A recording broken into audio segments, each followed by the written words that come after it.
come in. Ganimeta? Yes, thank you for coming. Thank you very much for inviting me.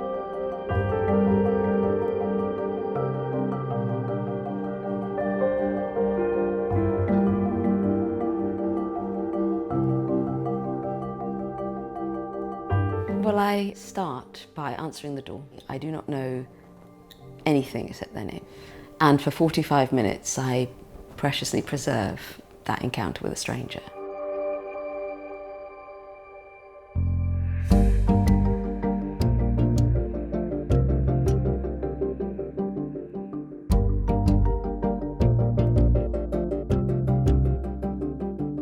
I had been looking for many years at this stranded church on the Strand. It's called St Mary le Strand.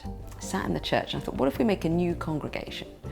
A congregation of Londoners. So I said, let's do 50 drawings and print them big and arrange them like a tiered congregation, filling the whole of the inside of that church. I was born in northern Uganda at a time where there was a civil war starting to happen. They started abducting, forcing people to join the rebel group. May I ask, what age were you around this time, Dennis? When I started to realize that this isn't right, I was about maybe 6. It seemed to me really important that this was not an exercise of a group, a community of people becoming my muses or my sitters. They had to be co-authors for this project to work. So each person, when they received the letter of invitation to take part in the work, the invitation said, would you like to be a co-author of the work?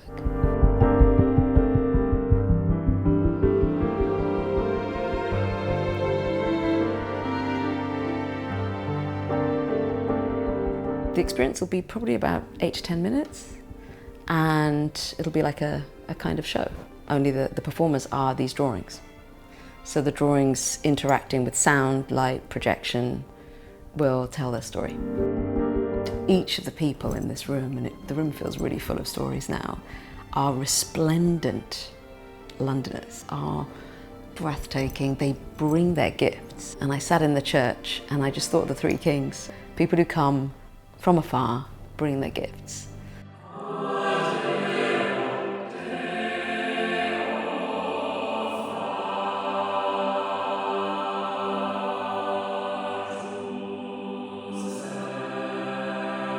And that's really what I would describe this group as. They are a congregation of Londoners, they are us, we are us, and they bring their gifts, as we all do, to this city.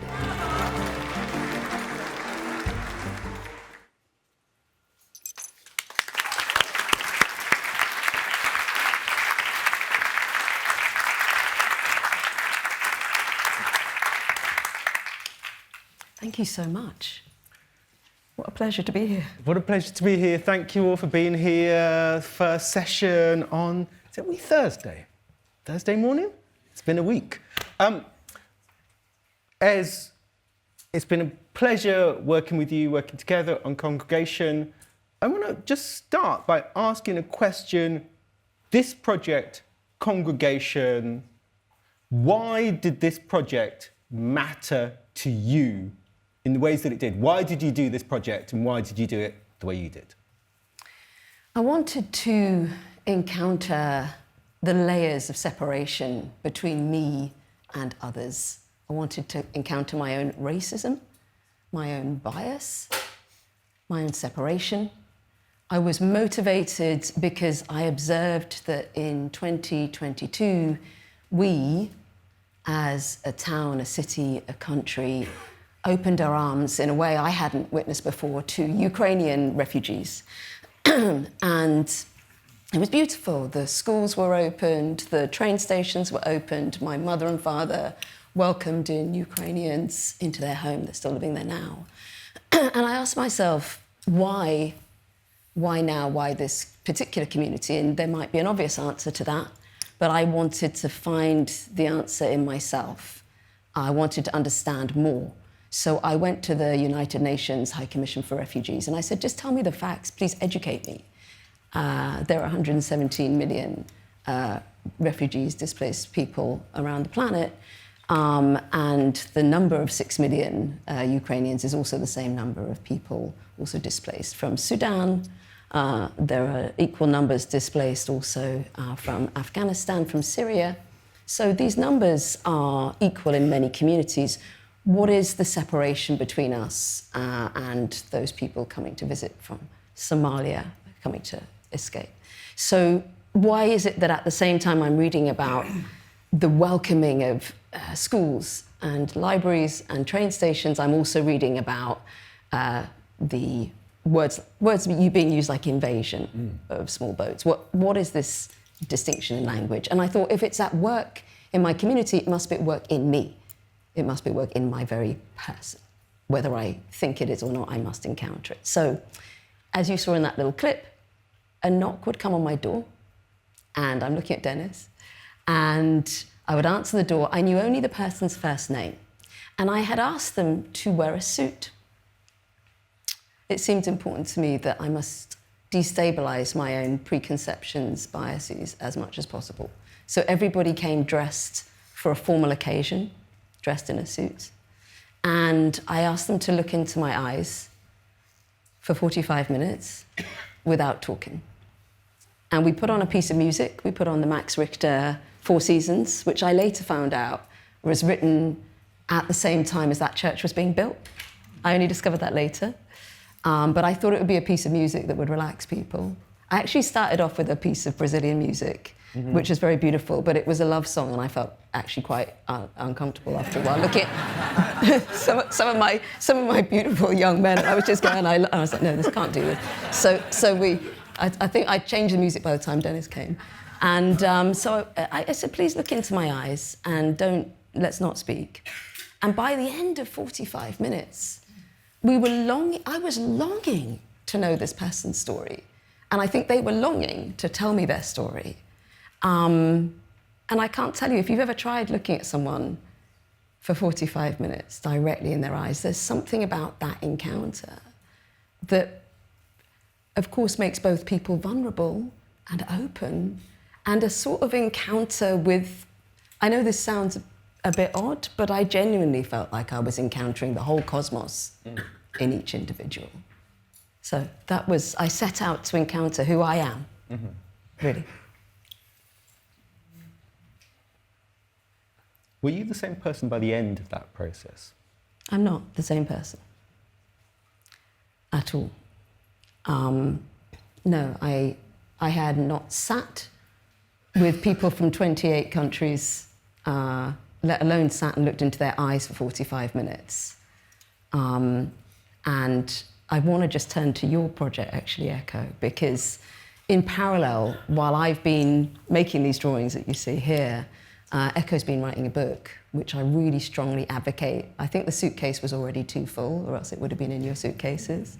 I really advocate reading because it's a life-changing book. And I would love you, Ekow, to read a little bit from it, if you don't mind. Sure. It's called The Strangers. So this is a book called The Strangers. It's a book about blackness and being. I'm going to read the introduction, which explains that. Turns out you write a book, it's a non-fiction book. Turns out, after I wrote the book, I had to write a little foreword to the book to explain what the book was about. Although it's 400 pages, but it turns out it's helpful to explain. So I'm going to just read, rather than explain the book, I'm going to read the foreword to the book, which sets out both what the book is about, but really the aims and intentions involved in that, and as a consequence, potentially the parallels with congregation and with your work. So it'll take me about 3 minutes or so. The Strangers is a book about the lives of 5 remarkable black men: Ira Aldridge, Matthew Henson, Frantz Fanon, Malcolm X, and Justin Fashanu. 5 men of varied character and outlook who lived in different places at different times. Some of them are well known today, their legacies closely studied. Others have been largely overlooked by history. Famous or forgotten, a thread runs between them.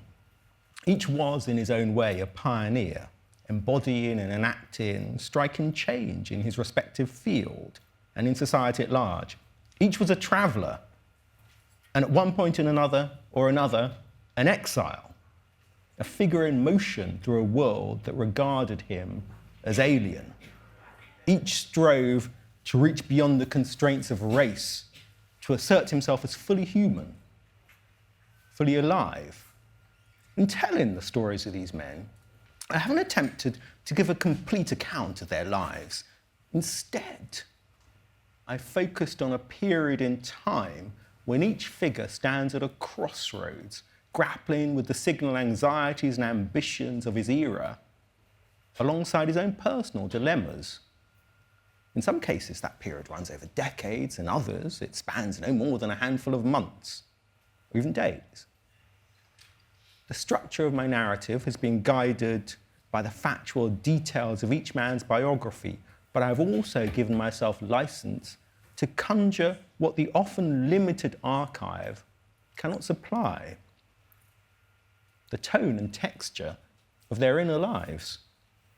Toni Morrison said that black people are often spoken of and written about as objects of history, not subjects within it. In The Strangers, I seek to do the opposite, to move from looking at the black male figure to seeing as him. Through storytelling that intertwines the documentary and the imaginary, I aim to reach a deeper emotional truth that fact alone cannot offer, in order to create an intimate, effective portrait of each man. I realized very early in the literary process that to achieve this goal, I'd need to speak through the men's own voices. This idea of direct voicing became the second-person narrative which predominates through the book, and via which I've attempted to stand in my subject's shoes and to invite my reader to do the same. To do justice to these individual stories, it also felt important to evoke the dense web of black diasporic history, culture, and politics within which they stand. So the book also features a second strand, a series of short but expansive essays that counterpoint the character-driven main chapters. These essays range much more widely across place and era than the character chapters, introducing a broadcast of artists and writers, travellers and tricksters, and through them tracing the development of my own thinking on blackness and masculinity.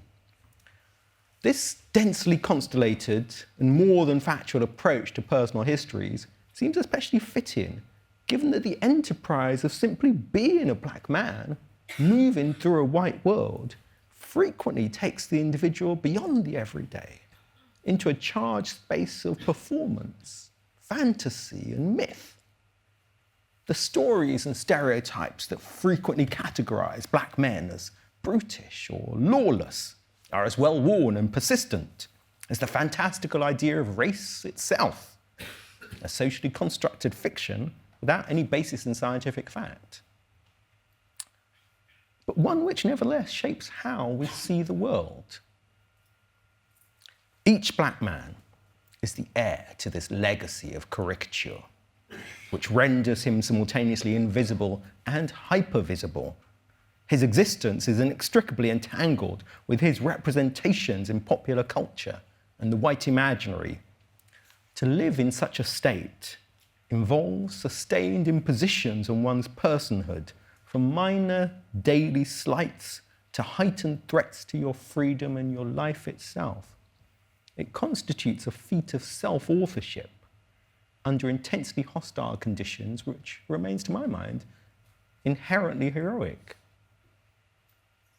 But black men are also denizens of what the poet Elizabeth Alexander calls the black interior, our abstract space, our space of the real, not real, far, far beyond the limited expectations and definitions of what black is, isn't, or should be. In writing this book, I hope to speak also to that zone of possibility, approaching each of my subjects from a position of not knowing and moving freely across time and place, memory and imagination. To encounter black masculinity not as a fixed state, but as an open proposition. Beautiful.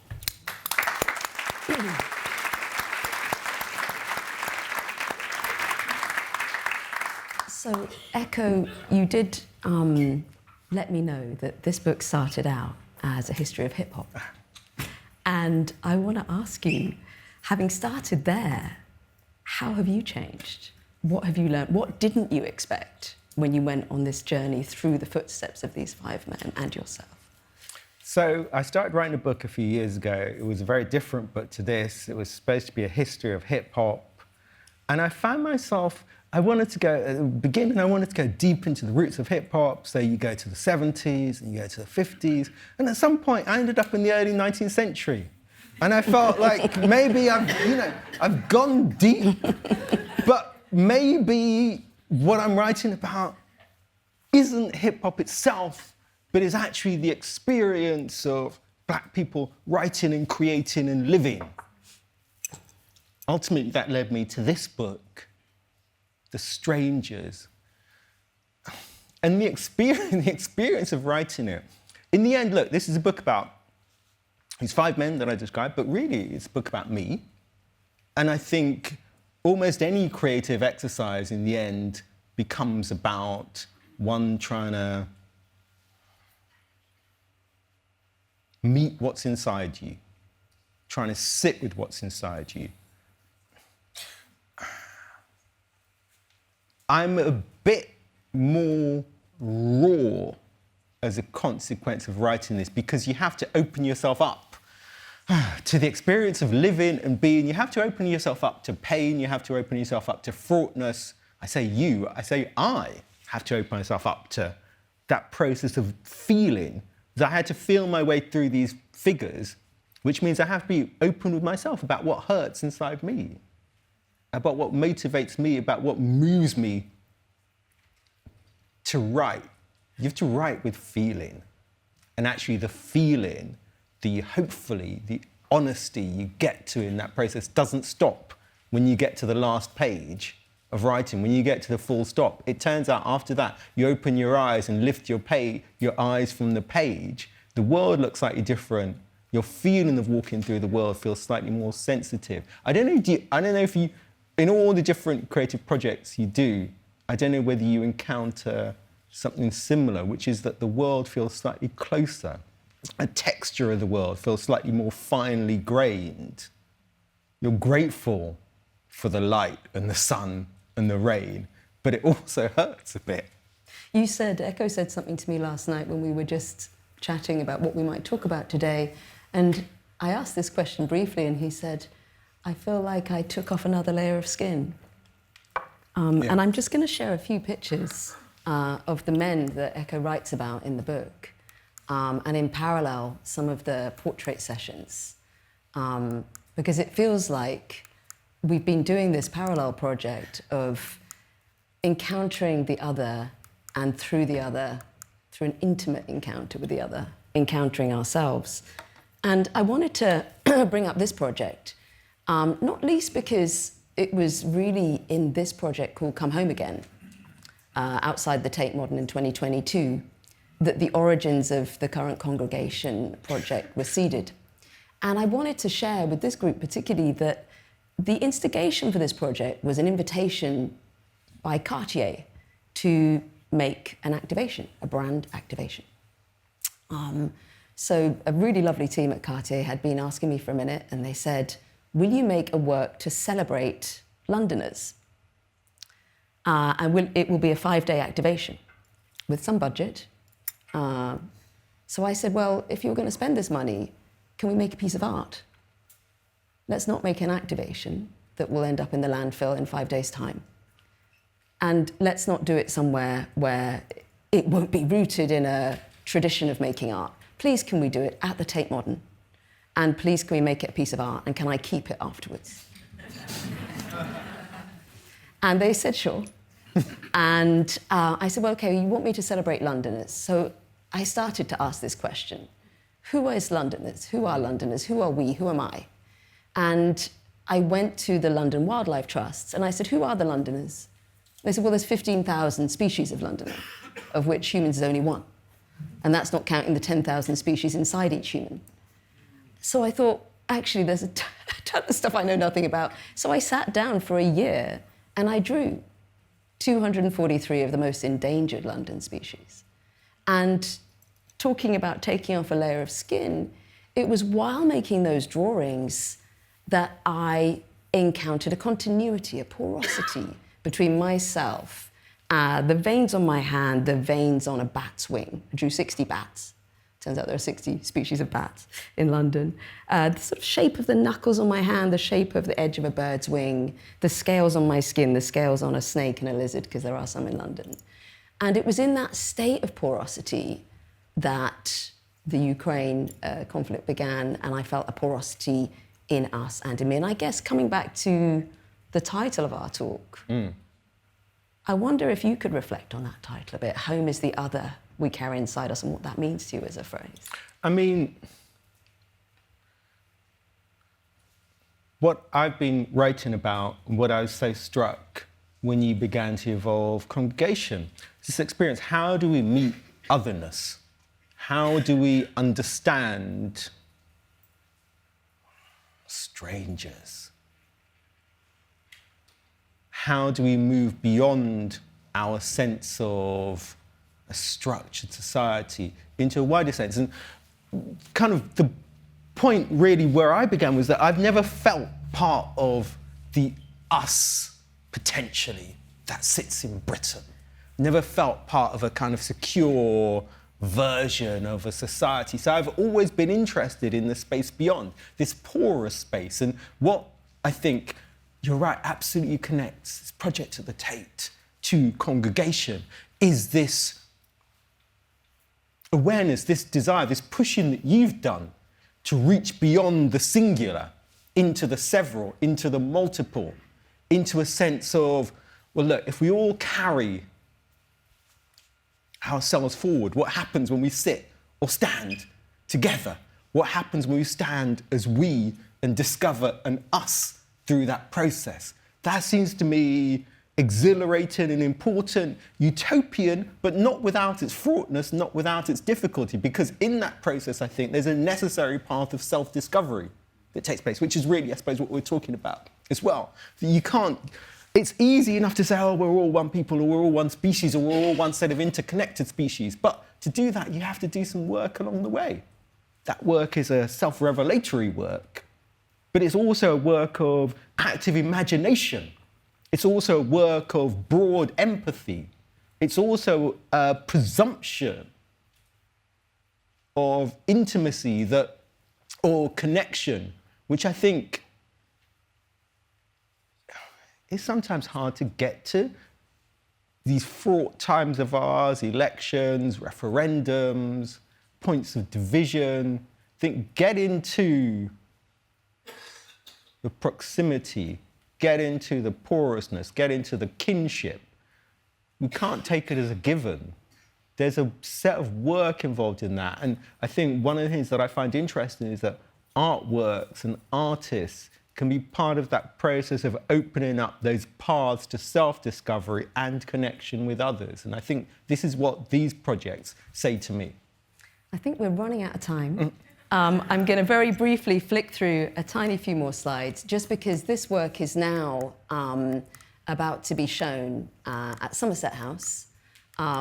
Please read Ekow's book. Please come and see this work. And what you'll see when you come to Somerset House is that what we've put on display is the room, the studio, in which all of these works were made, because it felt important to me to share the process behind making them. And we'll end with a portrait of Dennis Okwara, who is a previous speaker. Thank you so much. Thank you.